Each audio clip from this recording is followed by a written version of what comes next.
Bonjour à tous, bienvenue Salut. dans la première partie du Tennis Football Show.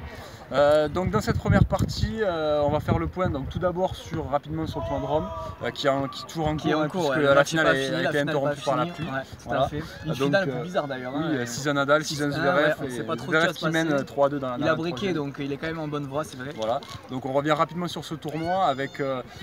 à mon sens, le principal enseignement, c'est le retour de Djoko à un très bon niveau. C'est vrai, puisqu'il a fait des bons matchs. Voilà, il bat Ramos, il bat Nishikori, il fait un très bon match contre Nadal, même s'il perd.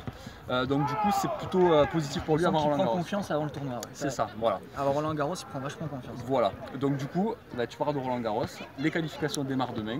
Donc du coup, on va en parler. Voilà, donc pronostic sur Roland Garros. Donc, je t'écoute sur toi, tu vas me donner tes deux outsiders, tes deux favoris et le français que tu vas aller le plus loin. Bon alors, les favoris, déjà il y en a un, il n'y a pas de match. C'est Nadal pour moi. Nadal, ouais, là-dessus, je le mets moi aussi. Allez, Nadal, il arrive en finale à tous les tournois ou presque. Voilà. Donc on peut rien dire là-dessus. Après, Zverev, moi, il m'a vachement impressionné sur les deux derniers tournois. C'est vrai. J'ai trouvé très solide là et en finale, il est très solide contre Nadal. Et surtout, il est régulier. Ouais. Voilà. Ouais, c'est vrai. Et donc du coup, je le mets plutôt favori à la place de Thiem. Thiem, je vais mettre en outsider parce que Thiem a eu du mal à confirmer. D'accord. Ça, ça m'a gêné parce qu'il a quand même battu Nadal. Ouais. Et après, depuis, ça va pas, il n'a pas confirmé vraiment en enchaînant les matchs. Bah alors, disons que après Nadal, il bat Anderson et il fait, c'est vrai, un mauvais match contre Zverev en finale de Madrid.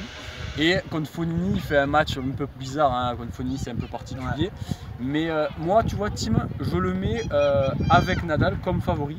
Parce que c'est un joueur qui a déjà atteint 2 fois les demi-finales de Roland Garros, qui est très à l'aise sur terre battue, qui a un très bon physique. Donc je me dis que lui, sur le format 3-7 gagnant, donc potentiellement 5-7, je trouve qu'il est pour le moment un petit peu supérieur à Zverev. Oui, c'est vrai, c'est vrai. Après, alors mon deuxième outsider, du coup, je ne l'ai pas donné, ça sera plutôt Djoko parce que c'est vrai que là, il m'a vraiment rassuré. On sent qu'il est vraiment en confiance maintenant que ça va un peu mieux. Déjà, son tennis est revenu, on va dire, sur beaucoup de phases. À un moment donné, il joue vraiment comme avant. Mais le problème, ce qu'il a encore, c'est qu'il a du mal à enchaîner vraiment tous les points pareil. Donc à voir. Pour moi, je le mets quand même dans mes outsiders. Oui, je pense qu'il peut faire un bon tournoi. Après, comme outsider pour la victoire finale, je pense pas. Je pense que c'est un petit peu tôt. À mon avis, on le verra un peu plus tard dans la saison, peut-être au niveau de l'US Open. Mais moi, comme deuxième outsider, je mettrais plutôt un joueur qui n'a pas trop brillé sur terre battue, c'est Del Potro. Mais Del Potro, c'est un diesel. Del Potro, c'est un diesel, c'est un mec qui a besoin de matchs vraiment pour prendre la confiance, prendre du rythme et tout.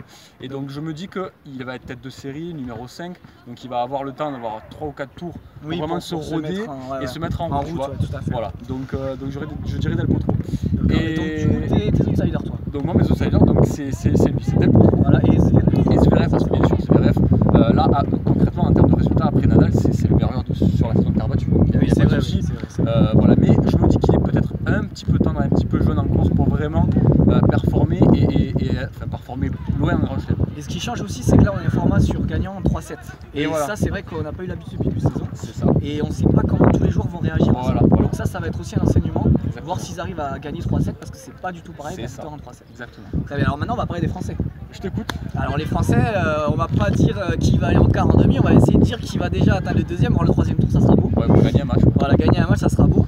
Alors moi, c'est juste sur la forme du moment, je trouve que depuis 2 tournois, il m'a plutôt... Alors j'avais du mal en plus avec ce joueur, c'est Benoît Paire. Et là, je trouve que son attitude est un peu meilleure, on en avait parlé en plus. Oui, c'est vrai. Et depuis d'ailleurs, je sais pas ce qu'il nous a écouté, je sais pas. Mais en tout cas, ça va beaucoup mieux. Il est mieux dans ses parties, il est mieux dans ses matchs, et il a fait des bonnes performances. Il a battu Paire, Pouille, Gasquet, donc moi je parierais sur lui, sur Benoît Paire, pour le plus haut, on va dire. Écoute, pourquoi pas. Après, tout dépend du tableau. Parce que le problème qui va se poser à Roland Garros cette année, c'est qu'il va y avoir seulement 3 joueurs qui seront tête de série. Pouille, Manarino et Gasquet. Manarino, je le compte même pas parce que c'est pas du tout sa surface à terre battue. Donc lui, s'il gagne un match ou 2, ça sera déjà un exploit. Pouille, notre numéro 1 français, a gagné un match pendant la période de préparation sur terre battue. Donc très compliqué pour lui de se projeter. C'est pas de bon augure pour lui. Voilà. Et pour moi, celui qui a le mieux joué, ça reste Gasquet. Gasquet a fait un très bon tournoi, il a fait demi-finale à Marrakech, il a fait quart de finale à Monte-Carlo où il avait failli battre Zverev, rappelle-toi de ce super match. Et là, les 2 derniers tournois, c'est quand même inquiétant. Dans les tournois, à Madrid, il bat Berdych, il perd que contre Lajovic, un match un peu compliqué. Et c'est vrai qu'à Rome, il perd contre Paire.